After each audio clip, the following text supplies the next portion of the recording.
Hello everyone, welcome to study Chakra. तो इस video में हम बात करेंगे हुक्स लॉ के बारे में और देखेंगे कि मॉड्यूलस ऑफ इलास्टिसिटी क्या होता है। हम लोग ये भी देखेंगे कि कितने टाइप्स के मॉड्यूलस ऑफ इलास्टिसिटी होते हैं। ठीक है, स्टार्ट करते हैं। देखो, स्ट्रेस और स्ट्रेन के बारे में ऑलरेडी हम लोग बातें कर चुके हैं, राइट। स्ट्रेस मतलब एक हिसाब से मैं बॉडी पर फोर्स अप्लाई कर रहा हूँ और फोर्स यूनिट एरिया में कितना लग रहा है उसको हम लोग स्ट्रेस बोलते हैं। जब मैं बॉडी पर स्ट्रेस अप्लाई करता हूं तो बॉडी में स्ट्रेन प्रोड्यूस होता है। स्ट्रेन प्रोड्यूस होता है मतलब बॉडी का जो डायमेंशन है वो चेंज हो जाता है। बॉडी का डायमेंशन तीन तरीके से चेंज हो सकता है, या तो उसका लेंथ चेंज हो सकता है, या वॉल्यूम, या फिर उसका शेप, राइट। लेंथ चेंज हो रहा है या वॉल्यूम चेंज हो रहा है या शेप चेंज हो रहा है, इस पे मतलब डिपेंड करता है, या फिर इसके बेस पे हम लोग तीन टाइप के स्ट्रेस और तीन टाइप के स्ट्रेन को डिफाइन करते हैं। अगर बॉडी का लेंथ चेंज हो रहा है तो हम लोग स्ट्रेस को लॉन्जिट्यूडनल स्ट्रेस बोलते हैं और करस्पॉन्डिंग स्ट्रेन को लॉन्जिट्यूडनल स्ट्रेन बोलते हैं। ठीक है, बॉडी का अगर वॉल्यूम चेंज हो रहा है तो आपका स्ट्रेस वॉल्यूम स्ट्रेस बच जाता है और स्ट्रेन वॉल्यूम स्ट्रेन होगा, राइट। इसको हम हाइड्रोलिक स्ट्रेस या हाइड्रोलिक स्ट्रेन भी बोलते हैं। अगर सपोज करो बॉडी का वॉल्यूम चेंज करने के लिए बाहर में अगर आपका मीडियम या तो लिक्विड हो या फिर गैस हो। फाइनली अगर बॉडी का शेप चेंज होता है तो हम बोलते हैं कि इस पर हमने शेयरिंग स्ट्रेस लगाया जिसके वजह से शेयरिंग स्ट्रेन प्रोड्यूस हुआ, राइट। तो देखो, हम बॉडी पर स्ट्रेस लगाते हैं तो उसमें स्ट्रेन प्रोड्यूस होता है, राइट। मतलब बॉडी पर फोर्स लगाया तो उसका शेप चेंज हो जाएगा। तो आप उसको ऐसे बोल सकते हो कि बॉडी पे स्ट्रेस लगा रहे हो आप तो बॉडी में स्ट्रेन प्रोड्यूस हो रहा है। अब हुक्स लॉ के अकॉर्डिंग आपका जो स्ट्रेस होता है वो स्ट्रेन के डायरेक्टली प्रोपोर्शनल होता है, चाहे कोई भी स्ट्रेस हो। ठीक है, तीनों टाइप का स्ट्रेस स्ट्रेस जो होता है it is directly proportional to strain. अब ये स्ट्रेस लॉन्जिट्यूडनल हो सकता है, हाँ, लेकिन अगर आप लॉन्जिट्यूडनल स्ट्रेस की बात करें तो यहाँ पे लॉन्जिट्यूडनल स्ट्रेन आएगा। अगर आप शेयरिंग स्ट्रेस की बात करें तो शेयरिंग स्ट्रेन आएगा।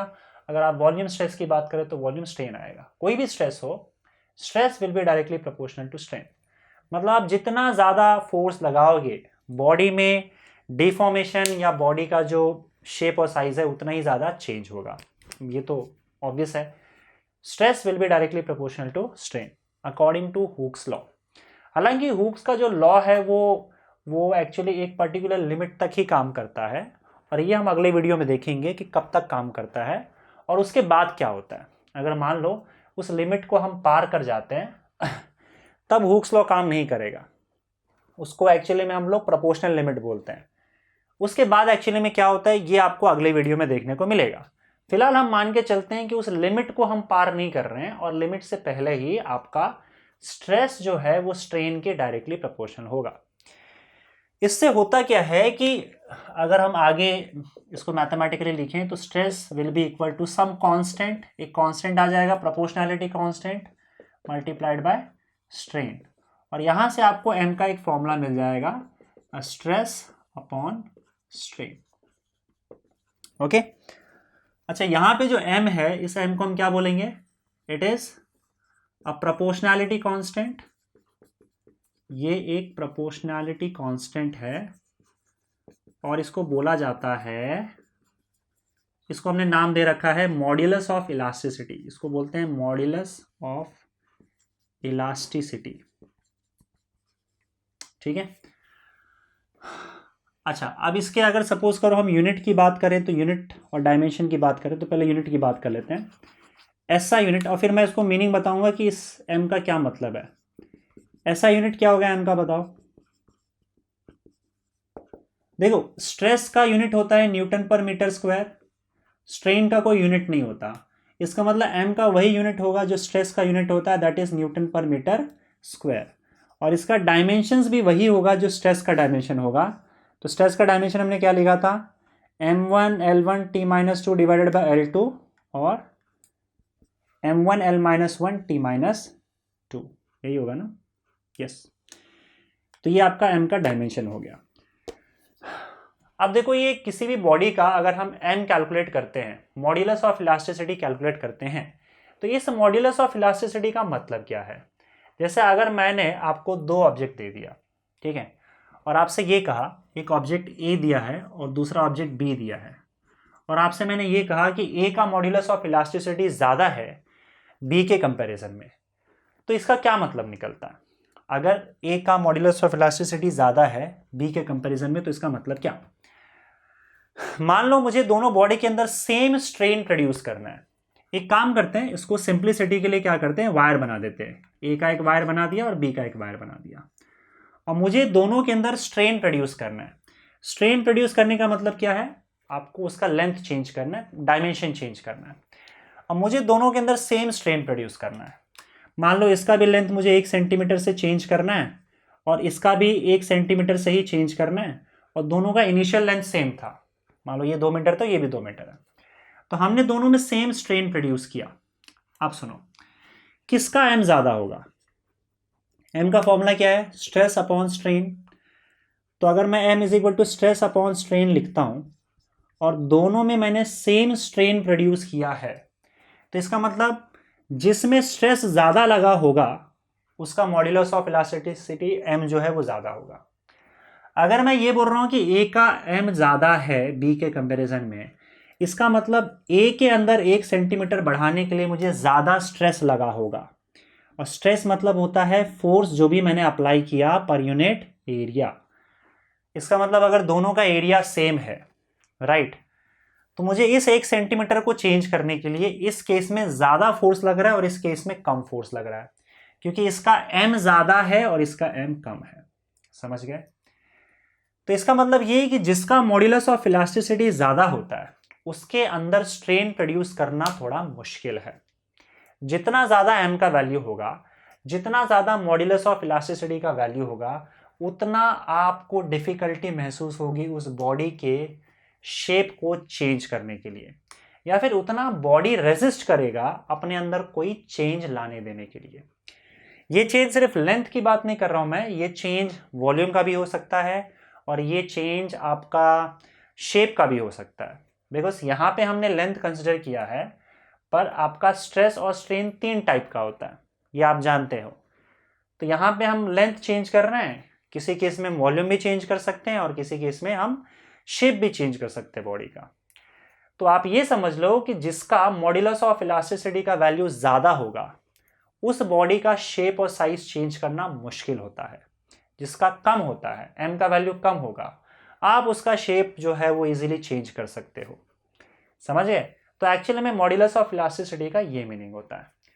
राइट, क्लियर है? तो यहाँ पे हमने इस वायर का एग्जाम्पल दिया था। तो अगर मैं आपसे ये पूछूं कि स्टील और रबर में मॉड्यूलस ऑफ इलास्टिसिटी किसका ज़्यादा होगा, तो क्लियर आंसर होना चाहिए इसका कि स्टील का मॉड्यूलस ऑफ इलास्टिसिटी ज़्यादा होता है रबर के कंपैरिजन में, क्योंकि आप स्टील जो है, स्टील पे आपको ज़्यादा स्ट्रेस डालना पड़ेगा अगर उसके अंदर कुछ स्ट्रेन प्रोड्यूस करना है तो।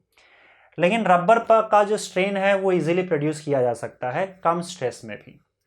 तो मॉड्यूलस ऑफ इलास्टिसिटी ज़्यादा होता है स्टील का। एक और चीज़, जिस ऑब्जेक्ट का मॉड्यूलस ऑफ इलास्टिसिटी ज़्यादा होता है उसको हम ज़्यादा इलास्टिक बोलते हैं। मतलब अगर कंपेयर किया जाए तो स्टील ज़्यादा इलास्टिक होता है रबर के कंपैरिजन में। अब ये सुनने में कई बार कई लोगों को बड़ा अजीब लगता है, क्योंकि वो उनके दिमाग में ये रहता है कि इलास्टिक मतलब खींच जाए। नहीं, वो तो उसकी प्रॉपर्टी होगी, और वो हमने देखा था कि उसका उसका आप देखोगे अगले वीडियो में कि ग्राफ किस तरीके से स्ट्रेस और स्ट्रेन का जाता है रबर का। लेकिन यहाँ पे अगर हम ये बोल रहे हैं कि कोई ऑब्जेक्ट ज़्यादा इलास्टिक है तो उसका मॉड्यूलस ऑफ इलास्टिसिटी ज़्यादा होगा, और मॉड्यूलस ऑफ इलास्टिसिटी ज़्यादा होगा इसका मतलब उसको स्ट्रेच करना या फिर उसका डायमेंशन चेंज करना मुश्किल है। देखो, इससे होता ये भी है कि अगर जिस बॉडी का डायमेंशन चेंज करना मुश्किल है, तो अगर आपने उसका डायमेंशन चेंज किया तो अगर आप छोड़ देते हो उसको, तो वो अपना ओरिजिनल डायमेंशन रिगेन करने में टाइम नहीं लगाएगा। मान लो आपके हाथ में स्टील है, स्टील का स्केल है, आपने थोड़ा सा उसको बेंड कर दिया, तो उसको बेंड करने में, उसका डायमेंशन चेंज करने में मुश्किल होगा। लेकिन जैसे आप छोड़ोगे तो वो बहुत जल्दी अपने ओरिजिनल डायमेंशन पे आ भी जाएगा। रबर के शेप को चेंज करना ज़्यादा आसान होता है, लेकिन जब आप रबर का शेप चेंज कर देते हो डिफॉर्मिंग फोर्स लगा के, और फिर अगर आप फोर्स छोड़ दोगे तो फिर वो वापस अपनी ओरिजिनल शेप में आने में टाइम भी लगाएगा। इसलिए हम बोलते हैं कि जो आपका रबर है वो कम इलास्टिक है और स्टील ज़्यादा इलास्टिक है, क्योंकि भले ही उसका शेप चेंज करना मुश्किल है पर वो वापस अपने शेप में बहुत जल्दी आ जाता है, राइट। तो जिसका मॉड्यूलस ऑफ इलास्टिसिटी ज़्यादा होगा, जिसका शेप चेंज करना मुश्किल होगा, वो ज़्यादा इलास्टिक होता है। या फिर आप ऐसा बोल सकते हो कि मॉड्यूलस ऑफ इलास्टिसिटी अगर ज़्यादा है तो शेप चेंज करना थोड़ा मुश्किल होगा, वो ऑब्जेक्ट रेजिस्ट करेगा चेंज करने देने में। So steel is more elastic than rubber, ये ध्यान में रखना, ओके। चलिए, अब हमारे पास m का फॉर्मूला है स्ट्रेस अपॉन स्ट्रेन। इनकेस अगर आप सपोज करो ग्राफ प्लॉट करते हो स्ट्रेस और स्ट्रेन का, तो हुक्स लॉ के अकॉर्डिंग, क्योंकि दोनों डायरेक्टली प्रोपोर्शनल है, दो चीज़ें अगर डायरेक्टली प्रोपोर्शनल होती है तो उसका ग्राफ जो होता है वो स्ट्रेट लाइन होता है। प्रोपोर्शनली इंक्रीज करेगा स्ट्रेस और स्ट्रेन, और ये ओरिजिन से पास होता है, तो आपका ग्राफ स्ट्रेस और स्ट्रेन का it would be a straight line, okay. और अगर सपोज करो इसका आपने स्लोप ले लिया, तो स्लोप क्या होता है बताओ, y2 minus y1 upon x2 minus x1, मतलब change in y upon change in x। अब चेंज इन y करोगे तो वो तो स्ट्रेस आ जाएगा, और चेंज इन x करोगे तो वो तो स्ट्रेन आ जाएगा। इसका मतलब आपका जो, और ये स्ट्रेट लाइन है, इसका मतलब आपका यहाँ पे अगर मैं स्लोप निकालूं तो स्लोप एक्चुअली में आपको स्ट्रेस अपॉन स्ट्रेन ही मिल जाएगा। और स्ट्रेस अपॉन स्ट्रेन क्या होता है बताओ, stress upon strain is nothing but modulus of elasticity. इसका मतलब स्लोप का वैल्यू एक्चुअली में आपको मॉड्यूलस ऑफ इलास्टिसिटी का वैल्यू दे देगा, ठीक है। तो यहां पे देखो आपका जो स्लोप है, अगर आपके पास स्ट्रेस और स्ट्रेन का ग्राफ अवेलेबल है तो उसका स्लोप निकाल लो, स्लोप निकालने से आपको मॉड्यूलस ऑफ इलास्टिसिटी का वैल्यू मिल जाएगा, राइट। चलिए आगे बढ़ते हैं। अब देखो हमारे पास m का मॉड्यूलस ऑफ इलास्टिसिटी का फॉर्मूला है, क्या फॉर्मूला है, स्ट्रेस अपॉन स्ट्रेन। हम लोग को मालूम है कि 3 टाइप का स्ट्रेस होता है और 3 टाइप का स्ट्रेन होता है, इसका मतलब 3 टाइप का मॉड्यूलस ऑफ इलास्टिसिटी भी होगा, राइट। जब आपका लेंथ चेंज होता है तब ये लॉन्जिट्यूडनल स्ट्रेस होता है और ये लॉन्जिट्यूडनल स्ट्रेन होता है। तो ऐसे केस में हम जब m कैलकुलेट करते हैं तो उस m को बोला जाता है यंग्स मॉड्यूलस। देखो यंग्स मॉड्यूलस एक्चुअली में मॉड्यूलस ऑफ इलास्टिसिटी ही है, तो यहां पे मैं लिख देता हूं, एक second, types of modulus of elasticity. तो अब हम लोग types of modulus of elasticity discuss कर रहे हैं।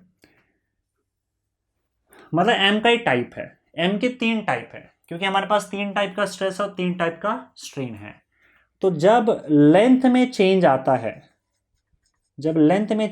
है, तब ऐसे केस में हम लोग का जो m है वो बन जाता है यंग्स मॉड्यूलस y। सी y एक्चुअली में m ही है, ठीक है।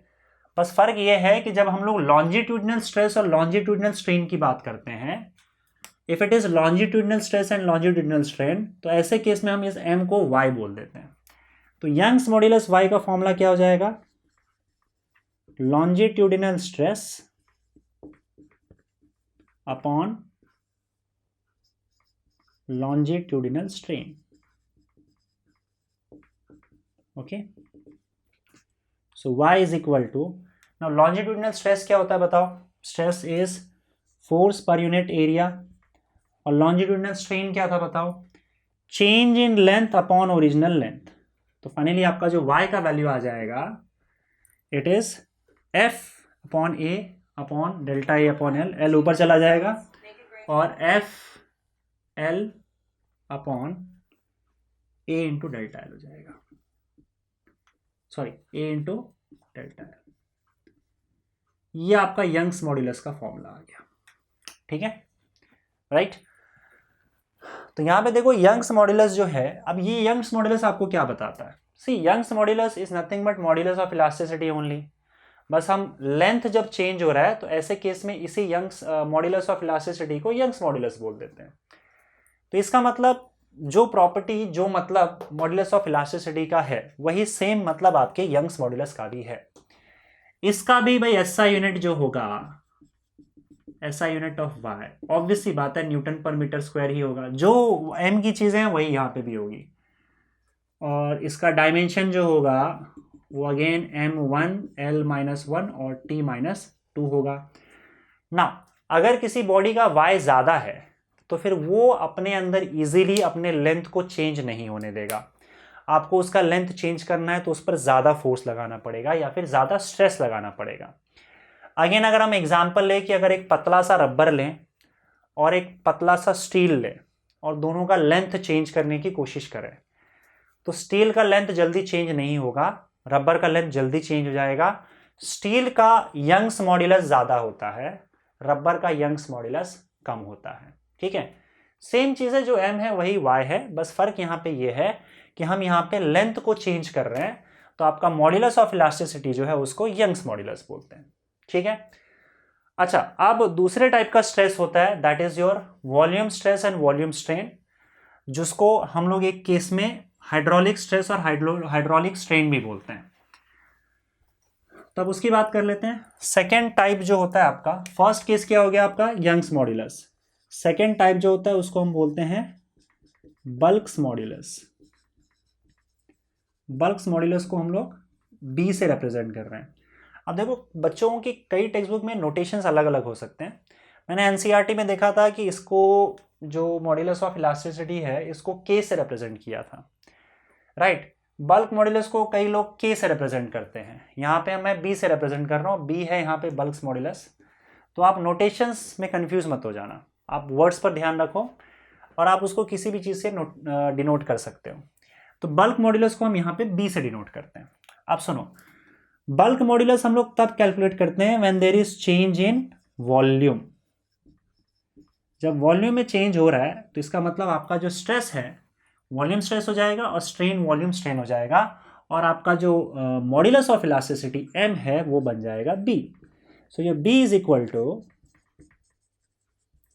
Volume stress upon volume strain. Volume stress क्या होता है, वॉल्यूम स्ट्रेन क्या होता है, ये हम ऑलरेडी देख चुके हैं। तो आप प्लीज़ उस वीडियो में चले जाओ या फिर अगर आपने नोट्स बनाया होगा तो आपको पता है हमने कैलकुलेट किया था। अगेन वॉल्यूम स्ट्रेस जो होता है वो F/A ही होता है, पर हम वॉल्यूम स्ट्रेस को एक्चुअली डेल्टा P लिख देते हैं, बिकॉज आप जो भी फोर्स एक्सर्ट कर रहे हो वॉल्यूम को चेंज करने के लिए, that force upon area is nothing but pressure. जैसे मैंने एग्जाम्पल दिया था कि यहाँ पे अगर सपोज करो कोई ऑब्जेक्ट है, उसको अगर आप हर डायरेक्शन से उसको पुश करोगे अंदर की ओर, मैंने वहाँ पे क्यूब का एग्जाम्पल लिया था। तो यहाँ पे मान लो कोई गोला सा ऑब्जेक्ट है, स्पॉन्ज है, वो स्पॉन्ज आपका स्फेरिकल स्पॉन्ज है, उसको आपने हर डायरेक्शन से फोर्स लगा के या फिर प्रेशर लगा के उसका साइज छोटा कर दिया, या इस तरह से बना देता हूँ। तो मान लो इसका पहले वॉल्यूम डेल्टा V था, सॉरी इनिशियल वॉल्यूम इसका V था, फाइनली इसका वॉल्यूम जो है वो कम हो गया, और कितना कम हुआ, डेल्टा V से इसका वॉल्यूम कम हो गया, मतलब इसका जो वॉल्यूम है वो डेल्टा V से चेंज हुआ है, राइट। तो यहाँ पे जो भी आपने फोर्स यूनिट एरिया पे लगाया है that is nothing but pressure, that means you have exerted delta P pressure. तो आपका वॉल्यूम स्ट्रेस का वैल्यू जो है वो डेल्टा P के बराबर था, ठीक है। और वॉल्यूम स्ट्रेन का value delta V/V, change in volume upon original volume. अब यहाँ पे हम लोग माइनस साइन डाल देते हैं, क्योंकि इस केस में अगर आप सपोज करो प्रेशर से वॉल्यूम कम कर रहे हो तो आपका जो वॉल्यूम है वो नेगेटिव चेंज हुआ है यहाँ पे, तो इसलिए यहाँ पे माइनस साइन भी हम लोग यहाँ पे डाल देते हैं, जो ये बताता है कि आपका वॉल्यूम प्रेशर इंक्रीज करने से वॉल्यूम डिक्रीज हुआ है। अगर आप प्रेशर इंक्रीज करोगे तो वॉल्यूम डिक्रीज होगा, प्रेशर डिक्रीज करोगे तो वॉल्यूम इंक्रीज होगा, ठीक है। ये V ऊपर चला जाएगा और आपका फॉर्मूला जो आ जाएगा B का, बल्क मॉड्यूलस का, वो आ जाएगा -V delta P upon delta V, ठीक है। तो ये बल्क मॉड्यूलस का आपका फॉर्मूला आ गया। अगेन बल्क मॉड्यूलस का भी SI यूनिट वही होगा जो M का होगा, क्योंकि ये भी एक्चुअली में अपने आप में M ही है, बस यहाँ पे एक्चुअली वॉल्यूम चेंज हो रहा है। तो जब वॉल्यूम चेंज होता है तो हम मॉड्यूलस ऑफ इलास्टिसिटी को एक्चुअली में बल्क मॉड्यूलस बोलते हैं, ठीक है। तो इसका SI यूनिट क्या होगा, सेम न्यूटन पर मीटर स्क्वायर। डायमेंशंस क्या होगा, वही जो m का डायमेंशन है m1 l-1 t-2। और इसका मतलब क्या, अगेन मतलब वही है कि जिसका b का वैल्यू ज़्यादा होगा, जिसका बल्क मॉड्यूलस ज़्यादा होगा, उसका वॉल्यूम चेंज करने के लिए आपको ज़्यादा फोर्स लगाना पड़ेगा, या फिर मैं बोल सकता हूं कि आपको ज़्यादा प्रेशर लगाना पड़ेगा। तो अगर बल्क मॉड्यूलस ज़्यादा है किसी ऑब्जेक्ट का, तो उसका वॉल्यूम इजीली चेंज नहीं होगा। और इजीली चेंज हो जा रहा है किसी का वॉल्यूम थोड़ा सा ही प्रेशर लगाने पर, इसका मतलब उसका बल्क मॉड्यूलस कम है, राइट। बल्क मॉड्यूलस से ही हम लोग एक और चीज़ डिफाइन करते हैं, and that is your compressibility. मैं इस चीज़ को यहाँ पे लिख देता हूँ, B is equal to minus V delta P by delta V. I hope आप लोगों को दिख रहा होगा, यस। तो यहाँ पे मैं एक और चीज़ बताने जा रहा हूँ आपको, दैट इज कंप्रेसिबिलिटी। कंप्रेसिबिलिटी, अब देखो अगेन कंप्रेसिबिलिटी को कोई के से रिप्रेजेंट करता है, मैं यहाँ पे सी से रिप्रेजेंट कर रहा हूँ। Compressibility is nothing but the reciprocal of B. जो हमने यहाँ पे बी लिखा है, बल्क मॉड्यूलस लिखा है, उसका रेसिप्रोकल, उसका उल्टा। तो उसका उल्टा क्या हो जाएगा, देखो ये क्या है, we delta P by delta we, right. इसको उल्टा कर दोगे तो क्या हो जाएगा, minus delta we upon we delta P. अब देखो अगर बल्क मॉड्यूलस बी ज्यादा है तो एक्चुअली में उस बॉडी को कंप्रेस करना मुश्किल हो जाएगा। अगर बी कम है तो कंप्रेस करना आसान हो जाएगा। तो यहां पे देखो बी कम है तो कंप्रेसिबिलिटी ज्यादा होगी, ध्यान से, बी कम है तो कंप्रेसिबिलिटी ज्यादा होगी। और हम लोग को पता है कि अगर बी कम है तो बॉडी को कंप्रेस करना या उसका वॉल्यूम चेंज करना आसान है। इसका मतलब अगर आपका कंप्रेसिबिलिटी ज्यादा है, बी कम है, तो आप इजीली कंप्रेस कर सकते हो। तो जो ऑब्जेक्ट या जो भी चीज है अगर उसकी कंप्रेसिबिलिटी ज्यादा है तो फिर वो इजीली कंप्रेस किया जा सकता है, इजीली उसका वॉल्यूम चेंज किया जा सकता है। ऐसे केस में उसका बल्क मॉड्यूलस कम होगा। दोनों इनवर्सली प्रोपोर्शनल है ना, एक दूसरे के रेसिप्रोकल है। और अगर किसी को इजीली कंप्रेस नहीं किया जा सकता, इजीली वॉल्यूम चेंज नहीं किया जा सकता, तो इसका मतलब उसकी कंप्रेसिबिलिटी कम है। कंप्रेसिबिलिटी कम है इसका मतलब उसका बल्क मॉड्यूलस ज्यादा है, इसलिए वो कंप्रेस नहीं होने दे रहा है, समझे। कंप्रेसिबिलिटी का जो यूनिट होगा वो जैसे बी का यूनिट है उसका सीधा उल्टा होगा ना, SI यूनिट ऑफ सी क्या होगा, बी का क्या था, न्यूटन पर मीटर स्क्वायर, तो ये क्या हो जाएगा, मीटर स्क्वायर पर न्यूटन, ओके। और डायमेंशंस जो है, बी के डायमेंशंस क्या थे, m1 l-1 t-2, तो सी का इसका उल्टा हो जाएगा, माइनस का प्लस हो जाएगा, तो ये हो जाएगा m-1 l-1 t-2, ओके। तो ये इसके डायमेंशंस हो गए, ओके। कॉम्प्रेसिबिलिटी हो गया। अब एक और टाइप का स्ट्रेस और स्ट्रेन होता है जिससे हम लोग एक और टाइप का मॉड्यूलस ऑफ इलास्टिसिटी की बात कर सकते हैं, और वो मॉड्यूलस ऑफ इलास्टिसिटी होता है आपका, जिसको बोलते हैं या तो शेयर मॉड्यूलस या फिर मॉड्यूलस ऑफ रिजिडिटी, ठीक है।